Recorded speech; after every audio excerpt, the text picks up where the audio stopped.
c'est l'enseignement. Et on va voir que cela est donné aux frères, aux sœurs, dans l'Église.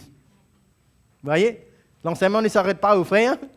Les dons de motivation, c'est donné à tout le monde, selon la grâce de Dieu, selon la mesure de foi que Dieu a départie à chacun. Et ce don, la personne qui a ce don, elle a la capacité de transmettre la connaissance et conduire les autres sur la vérité de la parole de Dieu. Mais bien sûr que tous ces dons qu'on parle, ces dons trouvent leur épanouissement puisqu'ils sont sur le fondement apostolique. Ça, il ne faut pas sortir de là. N'importe qui part et qui veut enseigner parce qu'il connaît la parole dans sa tête, ça n'emmène rien, n'emmène aucune construction. Tous ces dons sont reliés sur le fondement apostolique. Il faut bien comprendre cela pour emmener la construction dans une maison, parce qu'on ne peut pas apporter du feu étranger. On a besoin de construire sur le fondement, dans l'unité, dans l'amour, dans la communion de l'Esprit. Amen. C'est là que notre don va trouver tout son épanouissement et emmener la construction et l'édification des membres du corps de Christ. On va souvent revenir dessus. C'est pourquoi que quand on a ces dons, eh bien, nous sommes exposés, on est prêt à être ouvert pour que les autres dons aussi puissent investir dans nos vies, parler dans nos vies, et on est en sécurité et on fait du bien à l'Église. On ne devient pas indépendant. On ne vit pas dans notre propre orgueil. On ne vit pas selon notre propre vision, mais nos dons sont reliés les uns aux autres pour construire la maison de Dieu. Alléluia. C'est comme ça que donc ce don d'enseignement ici emmèneront les autres à marcher selon la vérité de la parole, et ce don va enseigner à pouvoir rester sur le fondement des apôtres. Non? Sur le fondement qui a été posé. Ils vont pouvoir nous encourager dedans, en nous emmener à encourager à prendre notre croix, à rester sur les Écritures, sur ce que l'Esprit de Dieu a écrit pour nous, pour notre édification. Et on voit que ce don, celui qui a ce don, il va insister sur l'exactitude et l'interprétation des Écritures.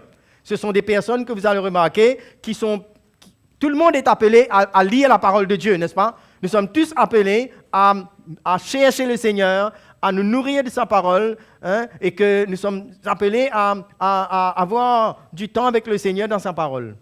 Mais nous allons voir que ceux qui ont ce don, ils vont aller dans une plus grande profondeur des Écritures. Ces personnes, ils sont versés dans les Écritures. Ils vont aller plus loin. Ils vont aller scruter cette parole parce que pour eux, les gens ont besoin de connaître la vérité. Et quand on a des nouveaux dans l'Église, c'est important d'avoir ces dons. Parce que ceux qui ont ces dons, ils vont pouvoir enseigner ces personnes, leur donner du lait, le lait spirituel de la parole. N'est-ce pas? Là, ils ont besoin de ces dons spécifiques. Nous sommes tous appelés à instruire, à enseigner. Même si on est des parents, on a besoin d'enseigner nos enfants, n'est-ce pas? On a tout le temps besoin d'enseigner l'Évangile. Mais là, c'est un don spécifique et qui réellement va faire du bien et rencontrer les besoins dans l'Église du Seigneur. Est-ce qu'on peut accueillir ces dons dans l'Église? Vous voyez? Des fois, il y a des nouveaux qui viennent et quand on ne comprend pas comment ces dons fonctionnent, il y a des laissés aller en Église alors qu'on aurait pu utiliser ces dons pour instruire les nouveaux, pour encourager les frères et sœurs, pour les instruire dans la parole. Il y a beaucoup de chrétiens qu'on attend simplement dimanche matin pour entendre l'Évangile, mais on a besoin d'être motivés. Et je crois que ceux qui possèdent ces dons, non seulement ils vont enseigner, mais ils vont encourager les chrétiens à se verser dans les Écritures, à se nourrir de la parole, la vérité. Il va partager les détails. Ces personnes ne veulent pas se contenter d'écouter les opinions et des expériences. Ils vont vérifier si c'est en ligne avec les Écritures. Non?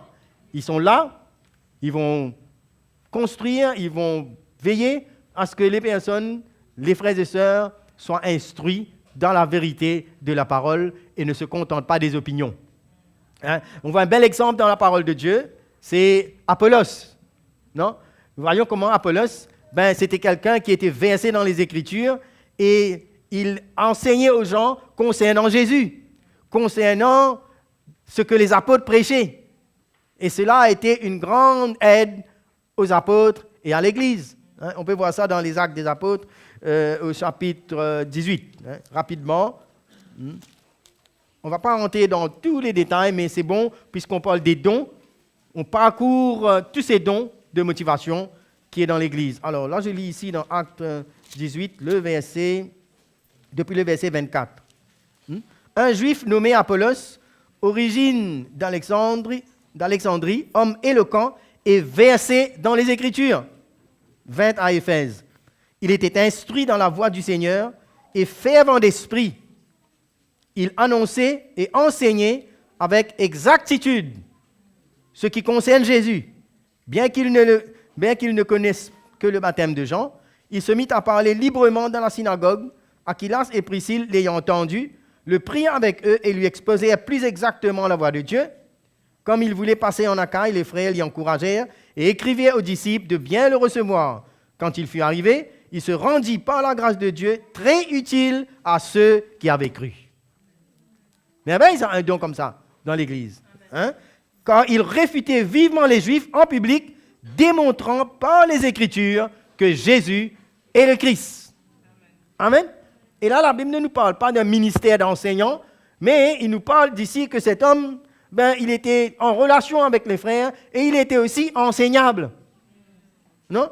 Il nous dit que voilà, Aquilas et Priscille l'ayant entendu, et il lui exposait plus exactement la voie de Dieu. C'est-à-dire que Aquilas et Priscille, ce couple, eux, ils étaient en relation avec Paul. Ils travaillaient ensemble sur un fondement. Et ils comprenaient ce que Paul enseignait. Et maintenant, peut-être qu'il y a quelques petites déviations, mais ce frère, Apollos, comme il aimait les Écritures, il a compris qu'il avait besoin aussi d'être enseigné. Non, il ne connaissait pas tout.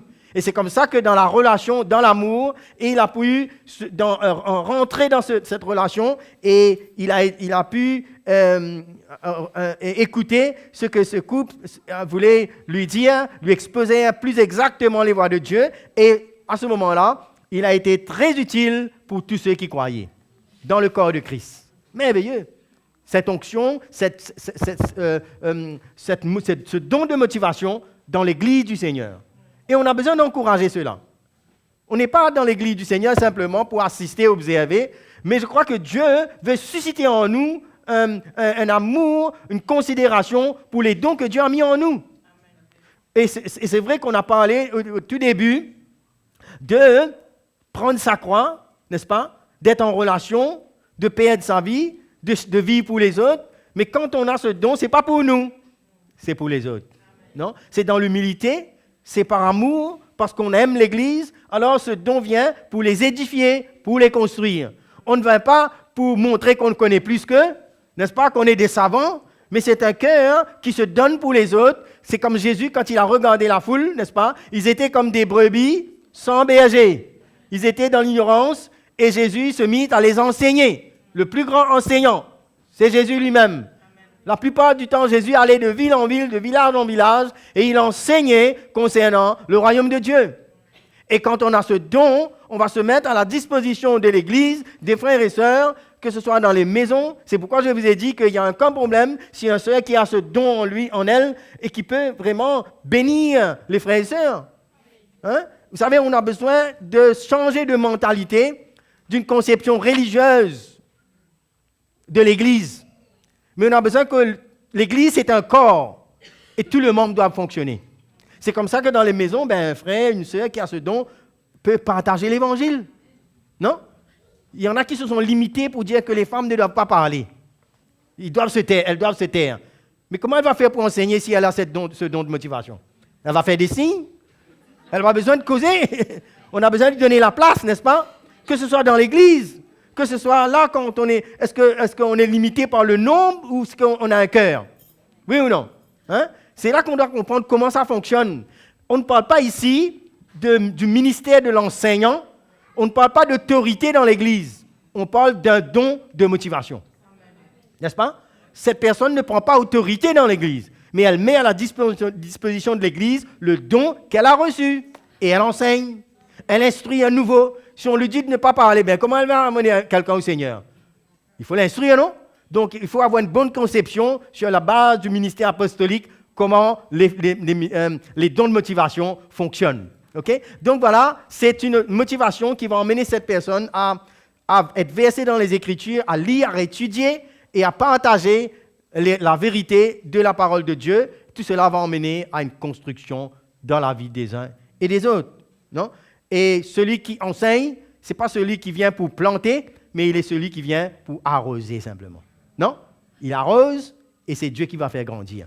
Est-ce qu'on peut accueillir ces dons dans l'Église? Je crois qu'on a besoin de changer un peu de manière de voir et donner de la place à ces dons de motivation et les encourager, et cela va faire beaucoup de bien. Parce qu'un ancien ne peut pas enseigner tout le monde, ne peut pas être dans toutes les maisons, ne peut pas faire tout cela. On a besoin des frères et sœurs qui soient relâchés dans ce don de motivation pour pouvoir et nous aider à construire ensemble. N'est-ce pas? Et cela fait beaucoup de bien à l'Église. Quand vous mettez tous ces dons ensemble, vous allez voir, ça fait quelque chose de solide. Hein? Ensuite, on parle ici on revient dans Romains, au chapitre 12, au verset 6, à la fin. Il nous dit que celui qui a le don, verset 8, celui qui exhorte à l'exhortation.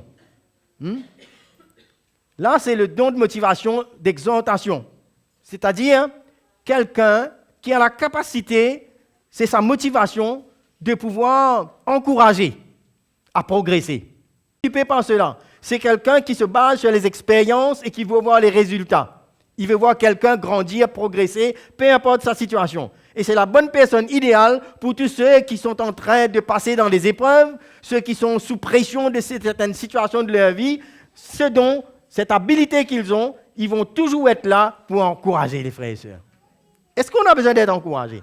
Vous savez, avec tout ce qu'on fait, tout ce qu'on a à faire face dans notre vie, nos épreuves, nos luttes, nos chutes, les difficultés de la vie, on a besoin de quelqu'un pour nous encourager. On a besoin de ça. Hein? Et quand Jésus est parti, il a dit, je vous envoie le consolateur, n'est-ce pas? Hein? L'Esprit de Dieu, à travers sa parole, à travers la manière qu'il opère dans différents dons, Dieu veut nous encourager. Quand Dieu voulait que Josué continue et qu'il puisse aller emmener le peuple pour conquérir, il a encouragé, non? Et dans ce corps de Christ ici, Dieu dispose des dons dans les frères et sœurs pour pouvoir nous encourager. On peut être dans une situation, hein, et on sait qu'on doit aller là-bas, on doit aller plus loin, etc., mais on se sent faible en nous-mêmes. On a besoin de quelqu'un. Et la personne idéale dans ce moment-là, c'est cet élément, c'est ce don que Dieu a mis au milieu de nous. Alors là, cette personne, il a une espèce de capacité pour nous encourager, pour nous emmener à affronter les épreuves et avoir la victoire et faire une expérience avec le Seigneur. Hein? Donc, normalement, ces personnes, ils sont généralement bien aimés dans l'Église. On n'a aucun problème avec eux. Ils sont tellement positifs. Tout ce qui se passe, ils vont nous encourager même. Non, et on aime bien être avec eux. Ils sont bien populaires, ceux qui ont ce don. On les aime bien. Ils peuvent passer du temps avec des gens. Hein? Ils peuvent aller visiter des gens, encourager des gens à s'asseoir avec eux. Ils vont chercher à les relever et ils vont vraiment donner du temps, leur cœur, hein, et emmener les gens à grandir, à faire une expérience avec le Seigneur. Hein? Donc, pour eux, ce qui est important, c'est les résultats. Ils ne vont pas trop se tenir sur la parole. Bien sûr qu'ils vont se tenir sur la parole de Dieu, mais ils ne vont pas entrer en détail. Pour eux, par exemple, celui qui a le don d'enseignant, lui, il a besoin de vérifier dans les Écritures. Celui qui enseigne, celui qui a le don d'exhortation, lui, il veut voir l'expérience, les résultats. Et ça finit. Et là, j'ai noté un verset pour voir quelqu'un qui a ce don et comment ça opère. Hein? Donc, caractéristique de ces dons de ces personnes, ils ont une patience pour s'asseoir avec les gens et pour les écouter. Ils vont exhorter même. Je connais une comme ça que, moi je parle avec une personne, je l'enseigne, je l'instruis, je lui parle de sa vie, c'est bien, c'est OK, très bien. Mais il y en a un, il peut s'asseoir des heures et écouter même la personne et encourager la personne. Hein? Il ne cesse pas de faire ça et c'est sa joie et c'est extraordinaire. Hein? Alors, donc, dans les moments d'épreuve, dans les difficultés, ils vont encourager comment plaire à Dieu, comment vivre une vie digne du Seigneur, comment progresser dans l'amour, comment respecter les dons, comment pouvoir accepter aussi la manière que Dieu agit dans les autres. Et quand, par exemple, celui qui a les dons de motivation et de prophétie est passé par là et qui leur donnait une correction, une directive dans la vérité, Celui qui a ce don d'exhortation, il va l'encourager à accepter cette correction. Il dit, ne te décourage pas quand le Seigneur te reprend. Prends courage parce que le Seigneur t'aime.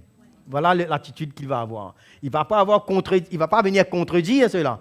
Mais il dit, c'est vrai, tu as entendu la vérité, mais le Seigneur t'aime, relève-toi. Accepte la correction et tu vas grandir. Voilà son but. Et tout cela, quand on met ces dons de motivation ensemble, cela construit. Non? Parce qu'il y a l'amour. Chacun ne pense pas que son don est meilleur, mais il y a une construction, le Seigneur unit ses dons ensemble. Chacun a sa place. C'est comme si on fait une opération et l'autre vient coudre derrière.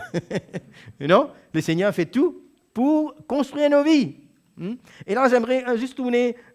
Au fait, Barnabas est un type de ce don. On le voit dans Actes 4, le verset 36, qui nous parle de... Rapidement, on va voir ça. Il nous dit que... OK.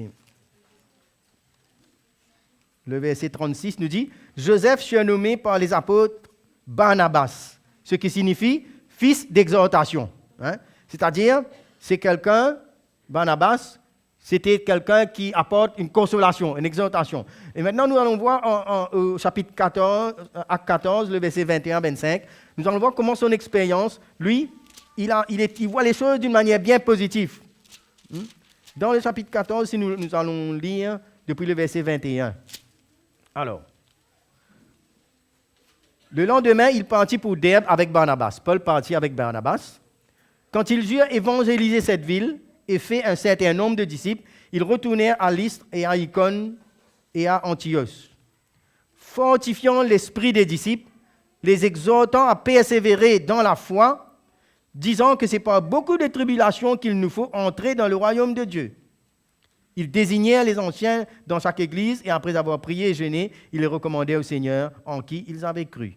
Nous voyons ici que comment ce don, il va toujours parler sur la foi, n'est-ce pas?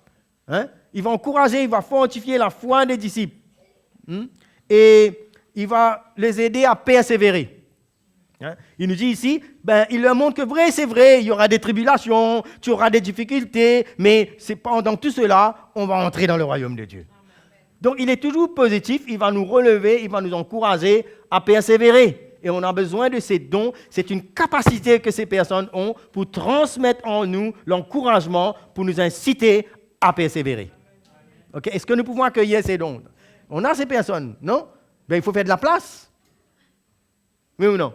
Il faut les reconnaître.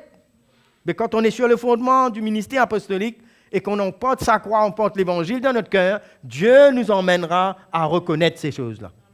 On ne va pas se priver de ces dons. Et il y a un moment où on voit que les apôtres, vous savez que Paul, c'était quelqu'un avant qui avait persécuté l'Église, non? Il avait fait beaucoup de mal à l'Église et à un moment donné, quand Paul est venu à Jérusalem, les disciples ont eu peur un petit peu, demandant un peu, mais Barnabas, lui, il est venu, il a raconté aux autres comment Dieu l'a touché et qu'est-ce que Paul a fait comme expérience. Il a rassuré les cœurs. Donc, il voit toujours les choses positives, il va construire et il est conscient de l'expérience que Paul a fait. Une situation un peu confuse, et celui qui a ce don d'exhortation, il va pouvoir emmener les choses et emmener les autres à accepter et à reconnaître l'expérience que quelqu'un a fait selon le Seigneur. Non? Quand on voit tout ça, on voit comment Dieu, à travers ses motivations, il met les choses en place, non? Ce don emmène à progresser et à aller dans la maturité. Mais des fois, c'est vrai que ceux qui ont ce don, ils ont tendance à trop se confier en eux-mêmes. Alors, ils ne vont pas tellement se vérifier la parole, mais ils sont trop sûrs d'eux-mêmes. Ah, je vais encourager. C'est là où on a besoin de donner la place pour comprendre que notre don ne couvre pas tout. Il y a la place pour la vérité, il y a la place pour la correction, mais il y a la place pour être encouragé aussi. Oui ou non? C'est pourquoi il ne faut pas dire, tel don est dur. J'aime mieux ce don-là. Non, on a besoin parce que dans le moment qu'on a besoin, c'est là que Dieu vient nous rencontrer. C'est un peu comme notre corps, on a besoin de toutes les vitamines, de tous les éléments qui nous nourrissent. On ne va pas manger simplement, on va prendre que du calcium et puis qu'est-ce qui va s'arriver? Non, il faut un équilibre dans tout. Dans ce corps, Dieu a disposé des membres dont on aura besoin. Et c'est à nous maintenant, quand on est sur cette fondation, de reconnaître ces dons. Peut-être ces dons sont encore à l'état embryonnaire. Peut-être un jeune qui connaît le Seigneur, on voit un peu sa motivation vers l'enseignement, ou vers l'exhortation, ou vers une motivation prophétique pour parler dans la vie des autres, dire la vérité. Mais on a besoin d'encourager cela. Non? On a besoin de nourrir cela. On a besoin d'apprécier cela parce que nos dons vont s'épanouir. Et ils s'épanouissent quand on est en relation avec ce ministère apostolique et qu'on veut prendre le chemin de la croix. Parce que si quelqu'un ne renonce pas à lui-même, s'il est rempli de lui-même, de sa chair, il a sa propre vision, il ne pourra pas venir bénir l'Église avec ses dons. Ces dons vont être étouffés ou ça va être mal géré d'une manière égoïste ou indépendante. Et ces dons vont venir contredire les autres. Mais alors que quand on est sur le même fondement, on se construit, on s'accepte et on apprécie ces dons et on est disposé à recevoir ces dons pour nous bénir. N'est-ce pas? C'est comme ça qu'on fait de la place. Vous voyez que l'Église, ce n'est pas un one-man show. Ce n'est pas quelques personnes qui dirigent l'Église et puis c'est fini. Mais il y a de la place pour que tous ces dons se manifestent et participent à la construction de l'Église. Amen. Et là, on voit... voilà, je crois que ça suffit, non? On a compris un petit peu. On peut comprendre ceux qui ont cette motivation. Et là, j'étais vraiment béni d'entendre notre sœur ce matin partager un petit peu sur les offrandes. Donc, je crois qu'elle a couvert beaucoup de choses sur ce don, non? On parle ici du don de libéralité, non? Que celui qui donne le fasse avec libéralité. Hein? Je crois qu'on a réellement entendu comment Dieu dispose dans les cœurs des hommes et des femmes avec cette capacité de donner et de distribuer les biens matériels dans l'Église. Ils sont sensibles à cela. Nous sommes tous appelés à donner. C'est le cœur du Seigneur. Donner notre vie, premièrement, et donner des biens matériels, finances, pour soutenir le programme du Seigneur. Soutenir les serviteurs de Dieu, être sensible aux besoins, et avoir un cœur. Vous savez, cela, on ne peut pas donner techniquement. Faire les choses mécaniques, parce qu'on sait qu'il faut faire. Mais Dieu veut qu'on ait un cœur pour ça. C'est pourquoi que celui qui donne, il donne avec joie. Il donne même au-delà, il fait un pas, parce que c'est son cœur, parce qu'il voit, parce qu'il ressent. C'est sa vie. Non? On ne donne pas techniquement, mécanique. Non? Alors là, ces personnes, ils discernent les besoins dans l'œuvre de Dieu. Ils veulent discerner le besoin dans la vie de quelqu'un, dans la vie de ceux qui servent, dans la vie de ceux qui... En fait, il va donner pour faire progresser l'œuvre de Dieu. Et il discerne, lui. Tout comme celui qui sert discerne les besoins de quelqu'un pour être servi, et bien celui qui donne, il discerne les besoins là où il y a des besoins pour faire progresser, pour faire avancer l'œuvre de Dieu. C'est merveilleux, non? Il est sensible à cela.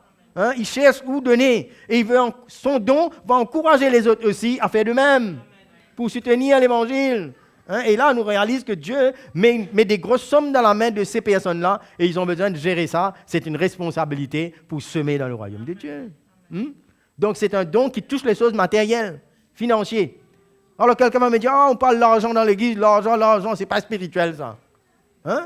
Mais là, c'est archi spirituel, c'est très spirituel.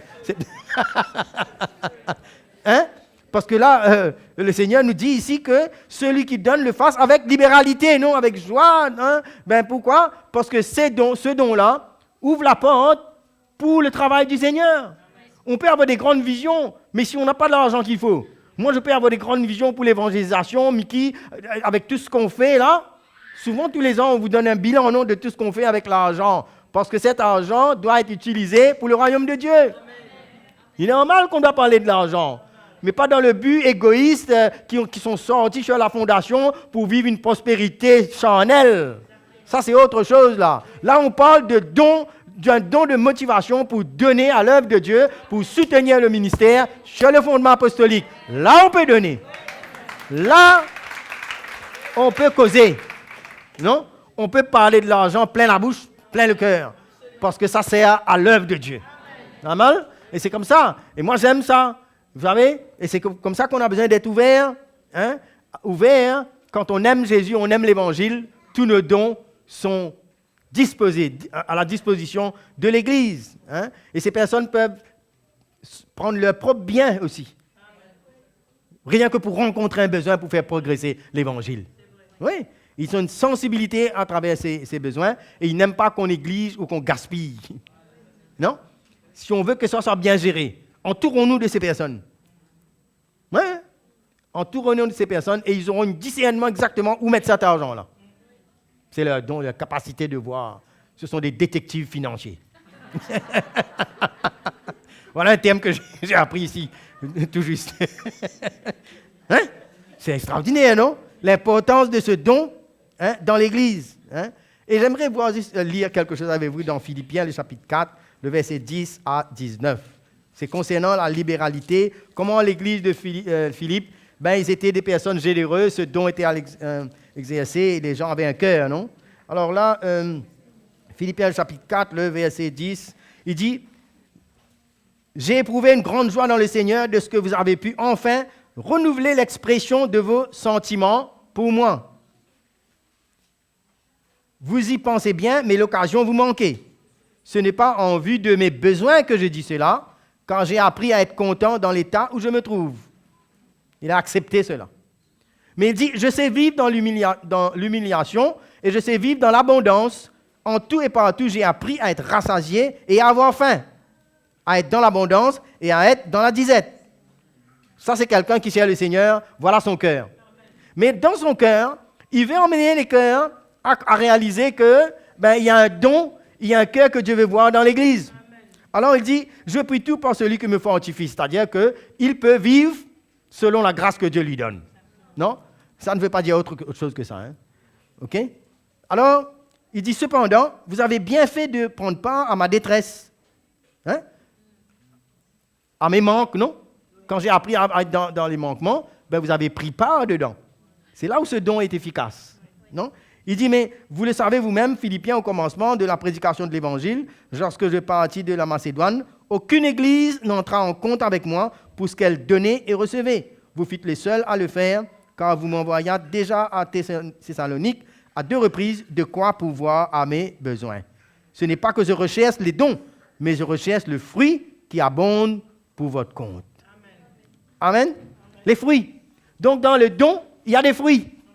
Dans un cœur qui voit l'Évangile, un cœur qui est sur le fondement et un cœur qui est libre pour donner sa vie, pour donner ce que Dieu lui a donné dans sa main pour bénir l'œuvre de Dieu. Voilà le but, voilà le cœur. La construction de l'Église se fait comme ça. Il n'y a rien en trop ni en moins. Et ces dons sont là pour nous aider. Et ceux qui ont ce don, ils nous entraînent aussi à voir les besoins et nous encouragent à participer. N'est-ce pas? Hein? Donc, c'est un partage de nos biens matériels pour l'avancement et le progrès de l'Évangile. Ça peut être l'argent, ça peut être les biens, hein, ça peut être n'importe quoi que Dieu nous met dans notre cœur parce qu'on aime Jésus. Amen. Généreux envers ceux qui servent, généreux envers l'œuvre de Dieu.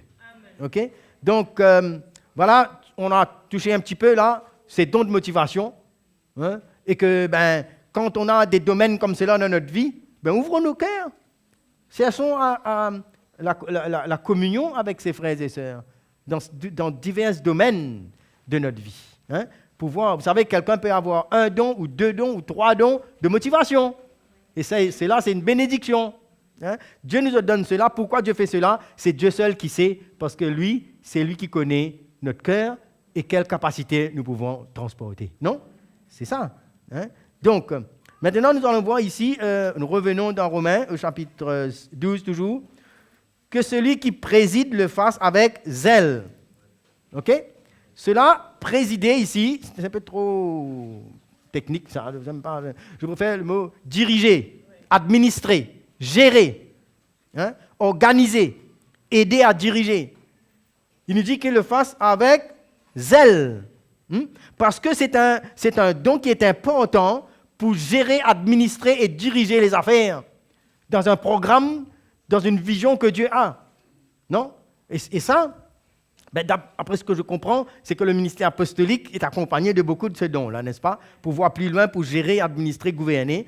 Mais il y a des dons de motivation dans l'Église qu'on a besoin de s'ouvrir et de réaliser si on a un programme. Le Seigneur a une vision Il y a un programme d'évangélisation ou un programme, allons dire, camp de famille, allons dire n'importe quoi que l'Église a besoin d'organiser. Qui vous croyez qu'on va avoir? On va chercher le don de prophétie? On a besoin de quelqu'un qui a le don d'administrer. Non? Et ça, que même que nous soyons les anciens, on a besoin de reconnaître ces dons dans l'Église. Oui ou non? Pour pouvoir gérer ça. Et ce n'est pas la gestion comme le monde. Hein? Ça, c'est différent, ça. Ça, c'est une sagesse, c'est une habilité spirituelle pour l'Église, c'est un fondement. Hein? Et là, Dieu donne cette habilité, et c'est quelqu'un, il a la capacité de voir les objectifs à long terme, et il va aider les autres à s'adonner à cette tâche pour pouvoir aboutir le plan que Dieu a. Hein? Nous voyons cet exemple dans la parole de Dieu. Nous voyons Néhémie. Néhémie, c'était pour la construction de ce mur, n'est-ce pas? Quelle attitude il avait? C'était un exemple. Donc, quand il y a un plan, quand il y a quelque chose à faire, on a besoin de s'ouvrir à ce don de motivation de quelqu'un qui va diriger. Vous savez, dans tout plan, dans tout programme, il faudra que quelqu'un dirige. Non? Alors, quel est le problème si on a un cœur soumis, si on comprend l'avancement de l'Église, peu importe notre titre, on va comprendre que là, ce don-là va venir pour diriger ces opérations-là. Et on va travailler dans la relation. Moi, j'aime ça, moi. Quand j'ai un programme à faire, je peux avoir ce don de motivation à un certain niveau pour diriger, n'est-ce pas? D'ailleurs, les parents doivent diriger leur maison. On doit organiser, n'est-ce pas? C'est normal, non? Mais quand il y a certaines choses spécifiques dans l'Église, on a besoin de ces dons pour diriger, pour administrer. Et ces personnes, ils vont voir plus loin. Des fois, on a fini d'organiser, même les anciens, on peut organiser certaines choses. On voit... Il y a une sœur dans l'Église qui est remplie de ce don, qui est vraiment, vraiment un exemple dedans.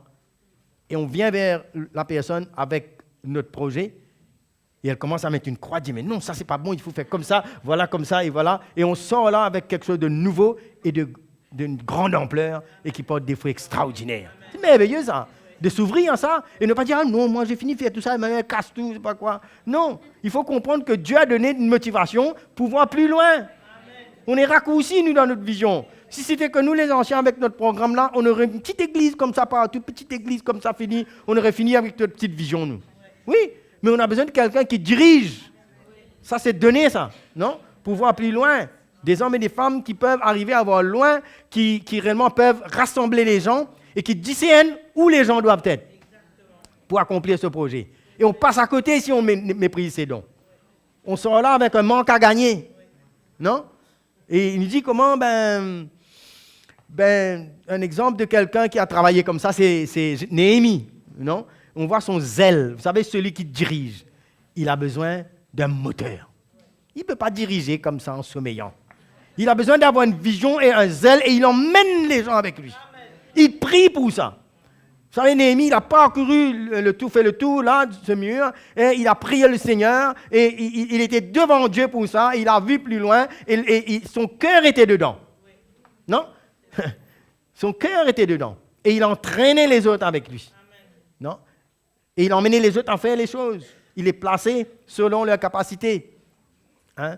Et il voit les problèmes, il examine les besoins, et il sait comment passer. Il ne va pas s'arrêter avec les problèmes. Celui qui a ce don ne s'arrête pas avec les difficultés. Les autres vont dire, ah non, on n'a pas assez, on n'a pas assez de finances, c'est pas ceci, c'est pas cela. Lui, il a la vision, Dieu a mis ça, et il a le plan, et il va aller. N'est-ce pas? C'est une onction, c'est une motivation qui vient de Dieu. Et on a besoin d'être entouré des gens comme ça quand on fait des programmes pour bien faire. Non? Hein? Et lui-même, il n'est pas un fardeau pour les autres, non? Il sait comment passer dans toutes ces choses. Il a une espèce de résistance à travers les épreuves, pourvu qu'il arrive jusqu'au bout. Il va diriger ça. Il a une fermeté en lui. Non? Donc, peut-être si je vois juste là, ici, Néhémie, le chapitre 7, verset 1 à 2, juste pour, on ne va pas aller loin. On voit comment il choisit les gens, il établit. Alors, ok. Alors.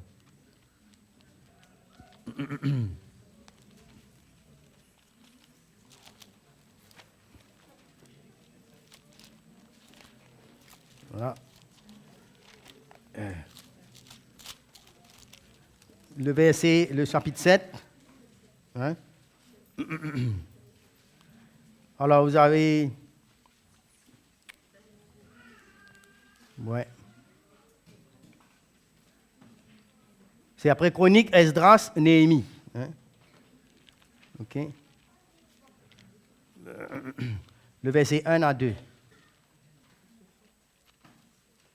Alors, le chapitre 7, le verset 1 à 2. Juste ces deux versets-là. Lorsque la muraille fut rebâtie et que j'eusse posé les bâtons des portes, on établit dans leurs fonctions les portiers, les chantres et les lévites. Voyez-vous, il établit chacun selon leurs fonctions et il dit, je donnais mes ordres à Anani, mon frère, et Ananias, chef de la citadelle de Jérusalem, homme supérieur au grand nombre par sa fidélité et par sa crainte de Dieu. Voyez-vous, ce n'est pas quelqu'un qui regarde les apparences, mais il voit, il a une perception, c'est un autre détective celui-là, pour détecter la capacité des gens pour les placer là où il faut pour faire le travail. Non? Il voit des hommes, il voit un homme ici qui a la crainte de Dieu, qui est fidèle, et il lui donne un ordre, n'est-ce pas? Il classe les portiers, il classe tous ceux qui doivent travailler, hein? Chacun à sa place. Et c'est merveilleux ça. Ce don vient de Dieu. Non? Quand on a un programme, on doit reconnaître tout ça. Tous ces dons dans l'Église et chacun à sa place. Personne ne peut prendre la place d'un autre. Oui ou non? On doit accepter cela. Et si c'est le temps pour cette personne de diriger l'opération, on entre en relation. Et l'Église est bénie. Si vous avez ce don, il ne faut pas le cacher. Vous savez comment ce don vient? C'est qu'on se donne sur le fondement. On donne sa vie. On s'approche. Je connais des frères et des sœurs qui ont des talents pour administrer. Mais on vit pour nous-mêmes. On donne notre temps pour beaucoup d'autres choses. On gaspille notre temps alors que le Seigneur a besoin de nos talents. Et on ne peut pas faire valoir nos talents dans l'Église si notre cœur ne se ressent pas. Non? Qui va pouvoir se confier dans un cœur qui est égoïste et qui vit pour soi-même? Mais quand notre vie est livrée, on se connaît, on est ouvert à tous les autres dons, notre don devient une bénédiction pour l'Église. Et on ne vient pas comme supérieur, mais on vient dans l'humilité, non? Dans la simplicité, et on aide, on participe à la construction de l'Église. C'est merveilleux. Hein? Donc ces personnes, ils ont la faculté de déléguer les personnes pour faire le travail. Ce n'est pas des boss comme dans le monde, non. Mais ils délèguent, en même temps, il est un exemple. Non? Il a un amour et il veut encourager chacun à prendre sa place. Hein? Donc là, s'il y a un programme, par exemple, qu'on fait un programme, et celui qui a ce don, il sent qu'il n'y a pas une directive là. Il sent que ça part dans tous les sens. Ben, il va se mettre en avant et il va dire, toi tu fais ça, toi tu fais ça, toi tu fais ça. Ce n'est pas de l'orgueil, ça. C'est un sens de responsabilité. Non?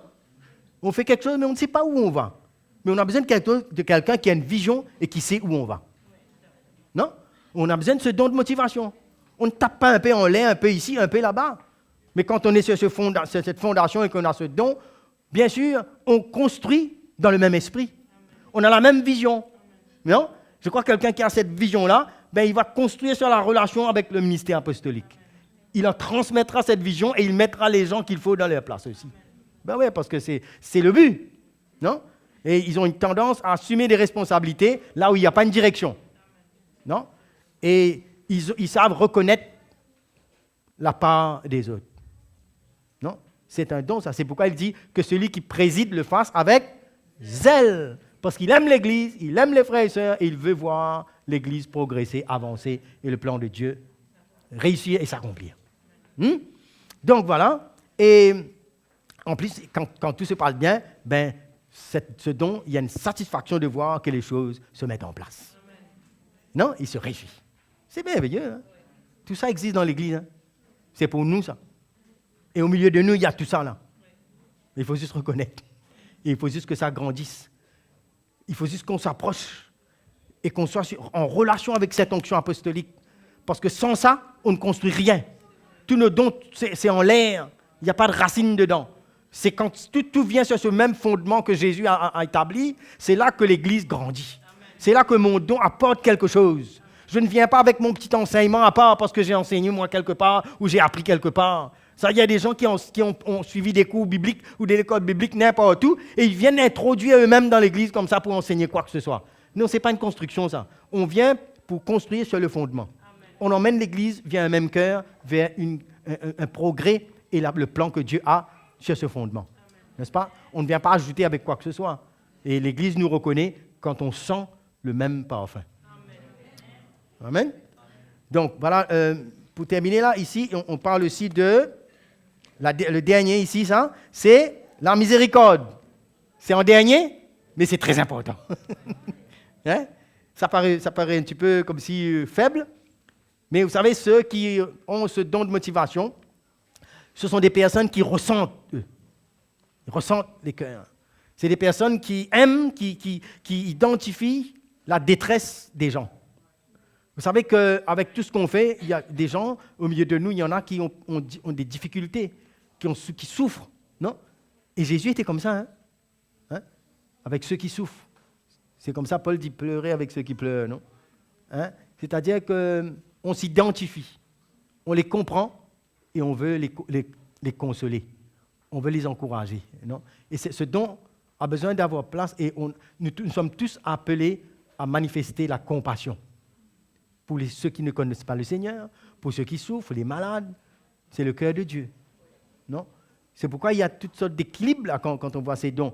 On ressent le cœur de Dieu à travers celui qui a ce don de motivation. C'est plus, comment on dirait, pondérant, c'est tangible dans le cœur, ça. On a besoin de ces personnes-là. Hein? Alors que tout le monde n'arriveront pas à ce niveau de faire ressentir cela. Malgré qu'on le ressent, on sent qu'il y a l'amour, mais il y en a qui sont cette compassion, qui sont prêts à aller bien plus loin dans ce domaine de ceux qui souffrent. Et ils vont le ressentir, cela. Donc pour eux, ils apportent le réconfort. Et un exemple que je donne ici, c'est le bon Samaritain, quand il est passé, n'est-ce pas? Hein? Il a vu cet homme, il a vu les blessures, et il s'est arrêté, descendu, il a pansé ses blessures, il n'est pas parti encore, il a mis sur sa monture, et il l'a emmené, et il a pris les deniers, a payé l'hôtelier pour prendre soin de lui. Ça, c'est un cœur de miséricorde, de compassion. On a besoin de ça aussi dans l'Église. Avec les dons de prophétie, avec ceux qui gouvernent, avec ceux qui servent, avec ceux qui exhortent, on a besoin aussi de ce don, la compassion. Et on est tous appelés à avoir un cœur comme cela. Ça, c'est le cœur du Seigneur. Hein? Parce qu'il y a des gens, vous savez, dans ce monde, c'est un monde dur, c'est un monde qui blesse les gens, c'est un monde cruel. Mais Jésus est venu pour guérir les cœurs brisés. Non? Jésus est venu pour manifester son cœur envers nous, hein? Pour guérir ses blessures, pour effacer ses blessures. Hein? Et comment, quand on rentre dans l'Église du Seigneur, bien sûr, nous tous, on est appelés à manifester cet amour, et que celui qui a ce don maintenant, hein, il vient et il a une habilité de faire ressentir un cœur, de ressentir le confort. Mais cette personne est soulagée. Il prend l'espoir et il est guéri. Non? Alors, on ne peut pas faire tous la même chose. On le fait à un certain niveau. Mais dans ce cas, vous savez, quand quelqu'un est blessé, fragile, il a besoin de ressentir le cœur de Dieu dans ce moment-là. Et Dieu appelle quelqu'un avec cette capacité. Peut-être on peut chercher les mots même, on peut faire tout ça. On prie pour lui-même, on l'aime même, nous. Mais cette personne qui a cette motivation-là, il va s'asseoir avec la personne. Il va mettre sa main sur son cou. Il va lui parler des choses. Il va l'écouter. Il y a des choses qu'il fera qui transmettra le cœur de Dieu en lui. Et cette personne va accepter cela. Il va être soulagé. Et on a besoin de ça dans l'Église. On a besoin de ça. Mais on est tous différents. On a plusieurs fonctions. On ne peut pas faire les mêmes choses. On accepte que les autres dons viennent compléter nos dons. Mais quand Jésus voit ça, lui, il voit tous ces dons ensemble se manifester. Mais l'Église se complète, c'est merveilleux. Personne ne peut dire que mon don est mieux, est meilleur. Non? Moi, j'ai plus de valeur que toi. Comment on peut dire ça? Parce que tu risques de tomber dans une situation que tu n'as pas cette motivation comme la personne a. À ce moment-là, il faudra que lui le père. Non? Si tu veux du pain, il faut aller chez le boulanger. Non? Pas chez les mécaniciens. Lui, il va tout démonter. Non? Il faut chacun à sa place dans l'Église. Dieu a disposé dans son corps chaque membre selon les fonctions pour l'édification du corps de Christ. Amen? Ce n'est pas juste un enseignement, ça. C'est notre vie, ça, mes frères et sœurs. Et il faut qu'on fasse de la place dans l'Église pour ça. Comme je vous dis, l'Église, ce n'est pas simplement quelques personnes qui sont là et puis c'est fini, on écoute et puis on part. On a besoin de vivre. Sinon, vous savez, Si vous avez ces dons en vous et que cela ne s'épanouisse pas, on ne fait pas de la place, vous allez frustrer. Vous savez, il y a des gens qui ne quittent pas l'église parce qu'ils aiment le monde, mais ils n'ont rien à faire, ils sont frustrés, ils sont là et ne savent même pas où aller, ne savent même pas quoi faire. À un moment donné, puisqu'ils sont inactifs, ben ils se laissent entraîner dans toutes sortes de choses qui tombent comme une priorité dans leur vie. Alors que leur priorité, c'était de se donner et de se servir et de servir l'église. Avec leurs dons. Vous voyez là? Des fois, il y a des jeunes qui partent dans une carrière, ils visent, je ne sais pas quoi encore, parce qu'ils n'ont pas vu ce que Dieu a pour eux. Alors, ils voient que le monde et d'autres préoccupations sont plus excitants, alors que la meilleure chose plus excitante, c'est de vivre pour le royaume de Dieu, avec nos dons. Ouais? On ne peut pas envier le don de quelqu'un, alors que Dieu nous a mis et que ce qu'il nous a donné est précieux. Non? C'est pourquoi nous avons besoin de reconnaître la diversité des dons dans l'Église. C'est bon qu'on puisse juste un moment tourner dans 1 Corinthiens, le chapitre 12, ici. On va terminer avec ça. Hein? Allons lire depuis le verset 18. On connaît bien cela. Alors, 1 Corinthiens, le chapitre 12, le verset 18. Maintenant, Dieu a placé chacun des membres dans le corps comme il l'a voulu. Non? C'est Dieu qui a placé ça dans ce corps-là, comme lui il a voulu. Ce n'est pas comme moi je veux. Moi je veux être comme celui-là. Non, c'est Dieu qui m'a placé et je suis ce que je suis par la grâce de Dieu dans ce corps-là. Hein? Il dit, si tous étaient un seul membre, où serait le corps? Hein? Tous ne peuvent pas être comme le frère Mickey. Tous ne peuvent pas être comme la sœur Dan. Tous ne peuvent pas être comme ma femme.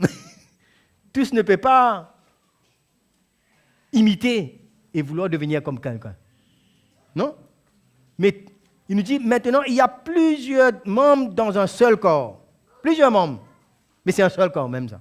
Non? L'œil ne peut pas dire à la main, je n'ai pas besoin de toi, ni la tête dire aux pieds, je n'ai pas besoin de toi, de vous.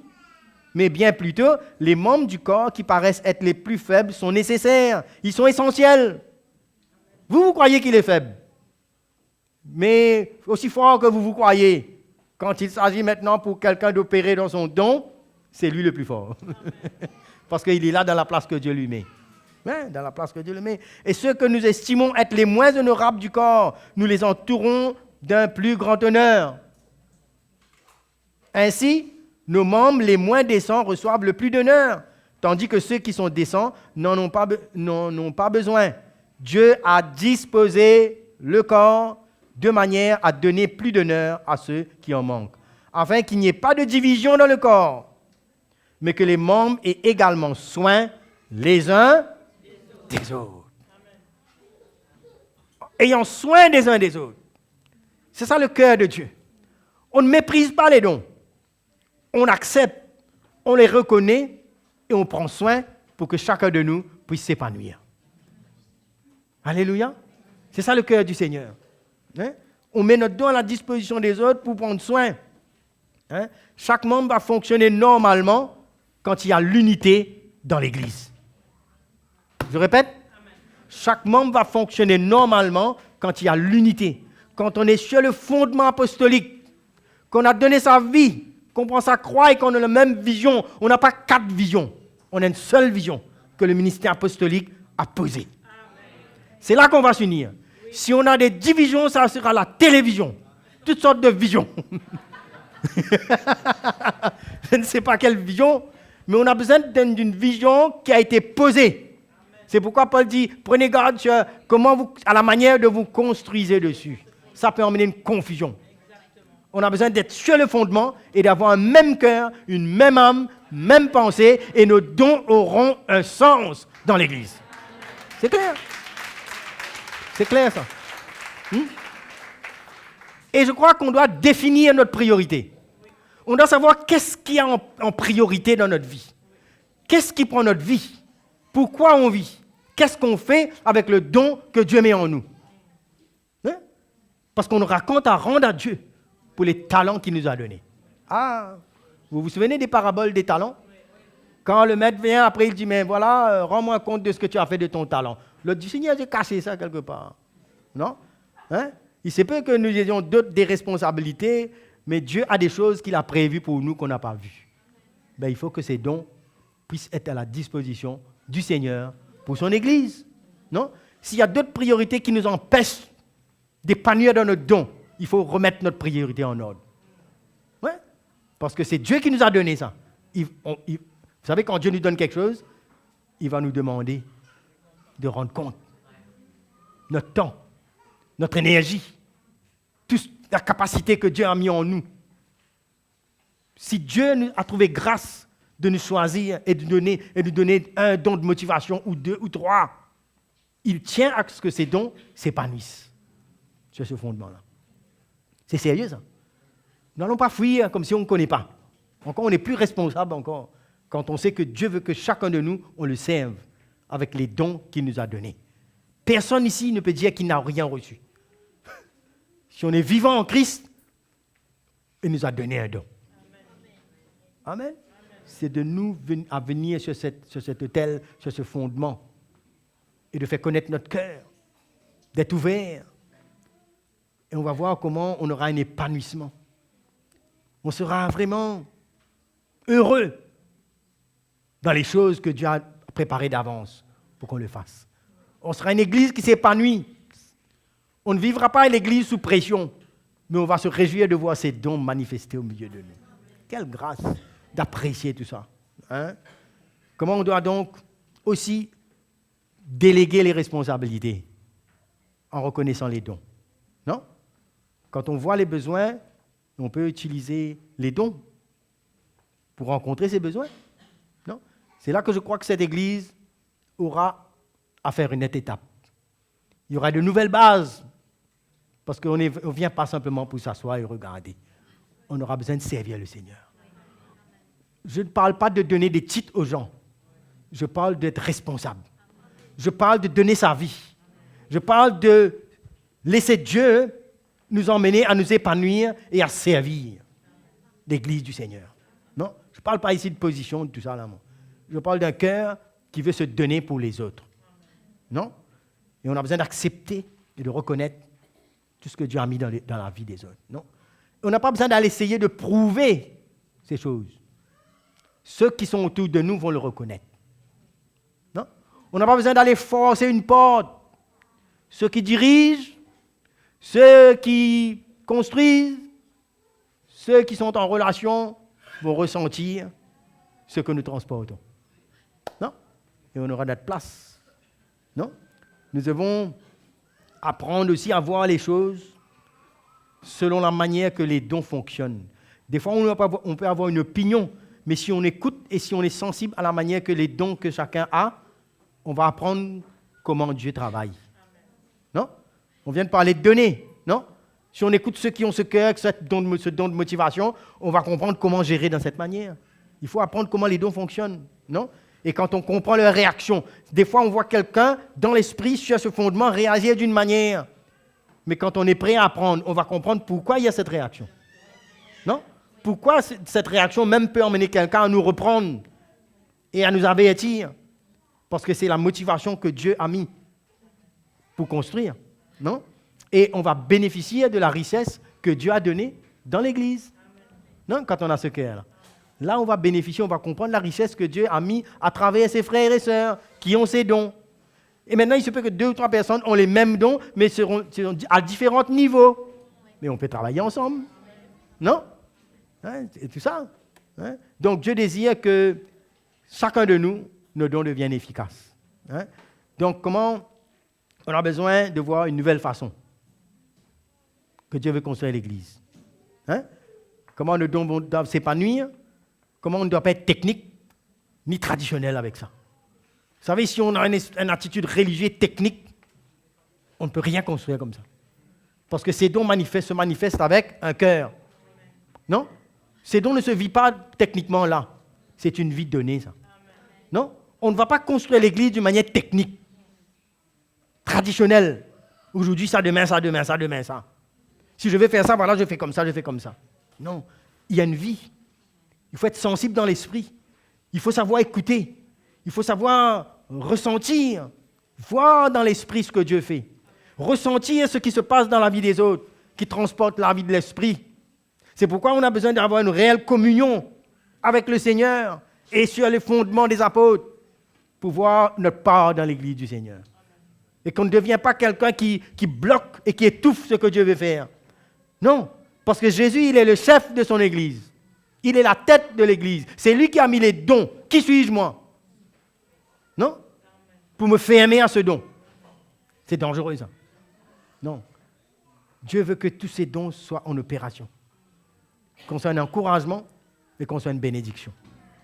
Non? Sur le fondement. Et on va inclure les autres à rentrer sur ce fondement. Hein? Pour former une équipe, parce que c'est un temps où Dieu est en train de nous préparer. Je ne vis pas l'Église pour moi-même. Je suis un membre parmi les autres membres. Je n'ai pas tout. Non? Je n'ai pas tout. Je ne connais pas tout. Je ne suis qu'un membre qui est relié à d'autres membres. Chacun à son niveau. On participe. Ce petit doigt-là, mon petit doigt ici, là, petit orteil là, vous ne le voyez pas, mais il a son importance. Et il y a des dons qui sont en avant, qui sont publics. Mais il y a peut-être certains qui sont à l'arrière. Mais ça ne veut pas dire qu'ils sont de moins d'importance. Ah non. Hein? Non, non, non, non, non. Je rentre ici, là. Ben, il y a dû avoir quelqu'un qui met cette lampe-là. Vous ne m'aurez pas vu, là. Non?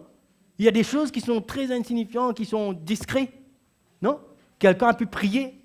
Quelqu'un a pu encourager quelqu'un pour venir là. Non? Il y a toutes sortes de dons qui sont en opération au milieu de nous.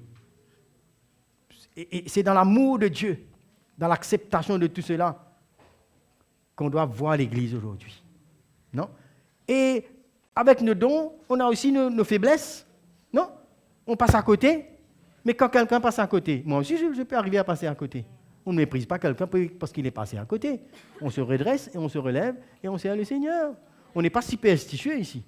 Non? On ne vient pas ici avec des binocles, non? Pour inspecter un petit peu où ça ne va pas. Non. On est un corps. Si un membre souffre, les autres souffrent, non? Si ça pique là, je vais essayer de faire quelque chose, non, pour réparer ça et puis on remarche, non? On ne coupe pas un membre, mais on le guérit pour qu'il puisse prendre sa place et servir le Seigneur.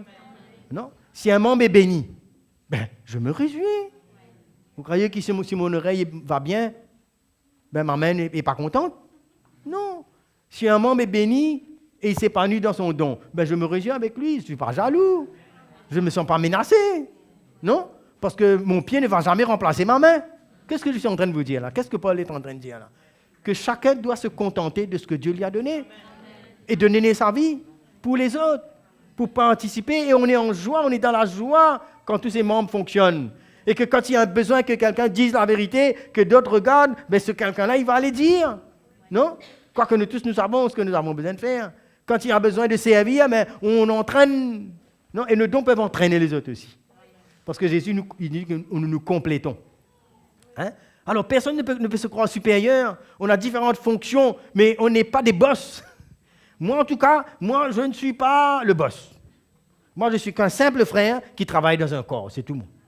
Mon titre ne dit rien. Vous savez, ce titre-là, ça me fatigue un peu, ça. Le titre-là, fait les gens avoir peur, tout ça. Non. Non, vous savez, ma main, là, elle n'a pas peur de mon œil. Hein? Non. Non? Mais c'est un chemin que j'apprends. Hein? Moi, j'ai peur quand les gens ont peur. Si quelqu'un a peur de moi, j'ai peur. J'ai besoin qu'il comprenne mon cœur et qu'il m'aime.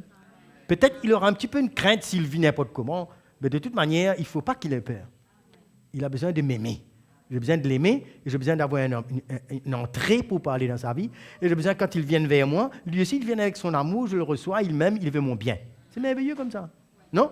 Mais cette affaire de titre-là, ça me casse les pieds, ça. Il me fatigue, ça.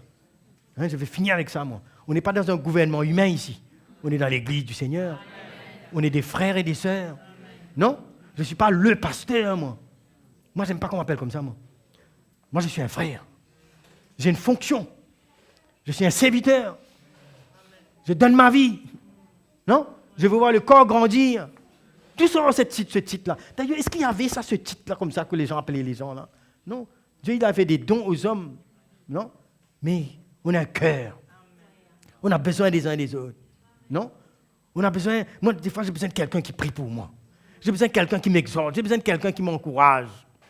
J'ai besoin d'accepter si quelqu'un vient me servir avec le cœur de Dieu. Et j'ai besoin aussi de pouvoir servir quelqu'un aussi. Ah oui, j'ai aucun problème à servir quelqu'un, moi.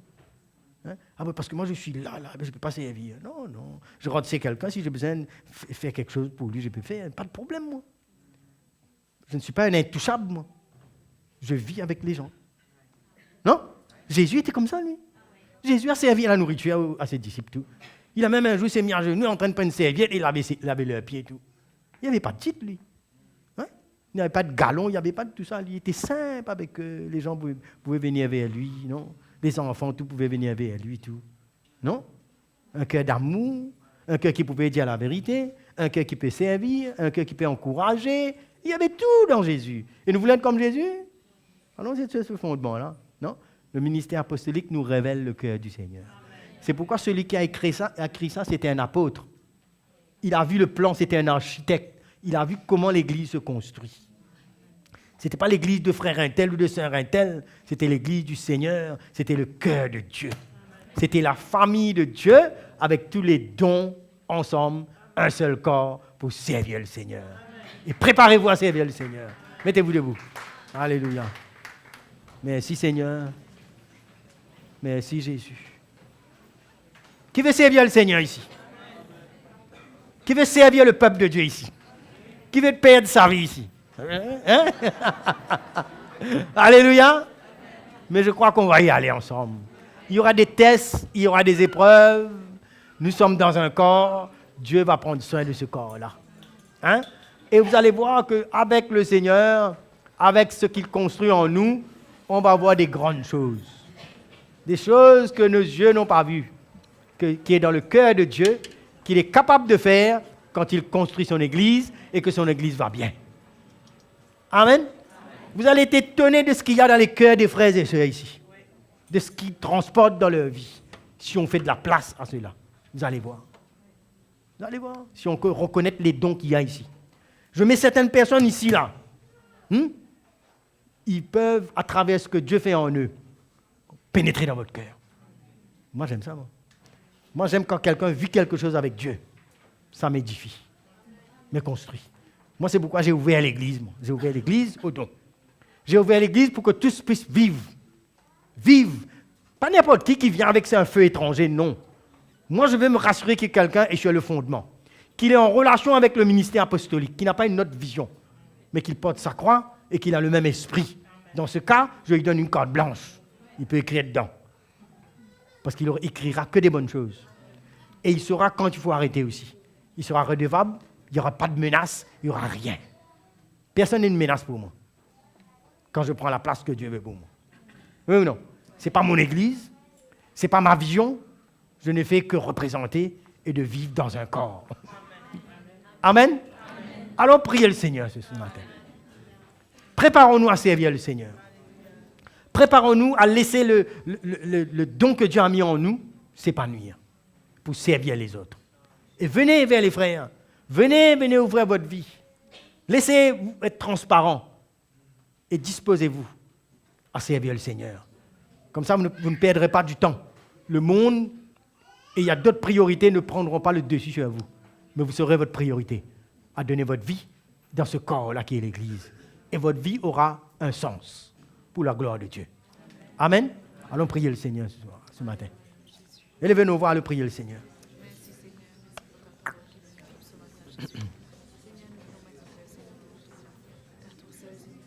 Merci Seigneur.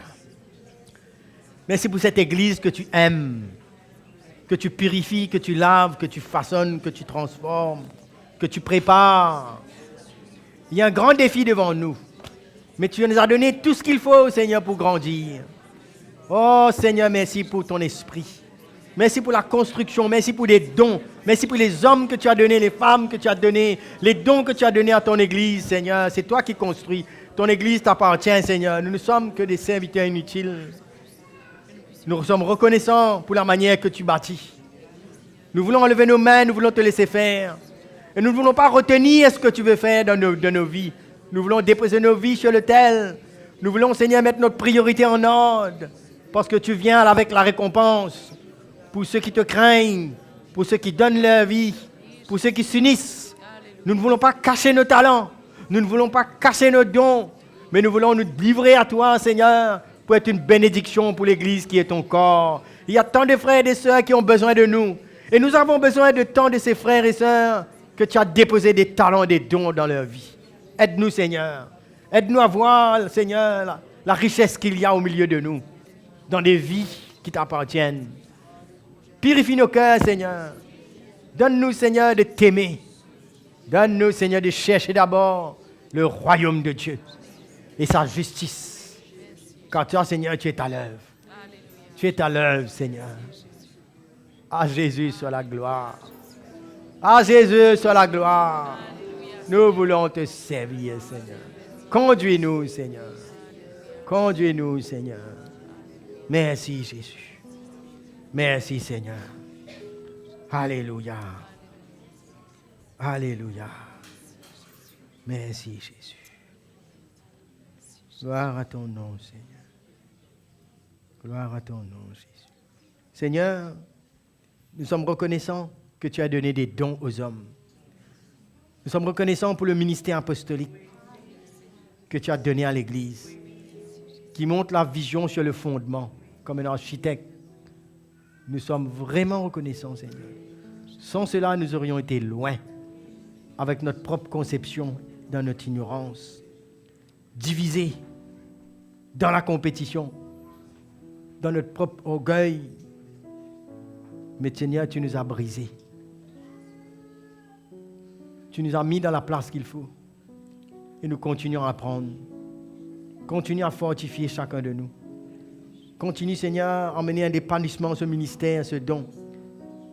Et tous les ministères que tu as donnés dans l'Église pour emmener l'Église dans la maturité. Et merci que chacun de nous, en tant que des fidèles, tu nous as donné de participer et de construire ensemble. Quelle grâce tu nous as faite, Seigneur. Notre vie a un sens. Notre vie a une valeur dans ta main. Ma vie a une valeur dans ta main. La vie de mes frères et sœurs ont une valeur parce que tu as mis des dons dans des cœurs. Seigneur, quelle grâce que tu nous as placés là où nous sommes, comme un membre dans ton corps. Nous ne voulons pas fuir, Seigneur, mais nous voulons que tu nous emmènes à grandir pour ta gloire. Merci, Jésus. Merci, Seigneur. Amen.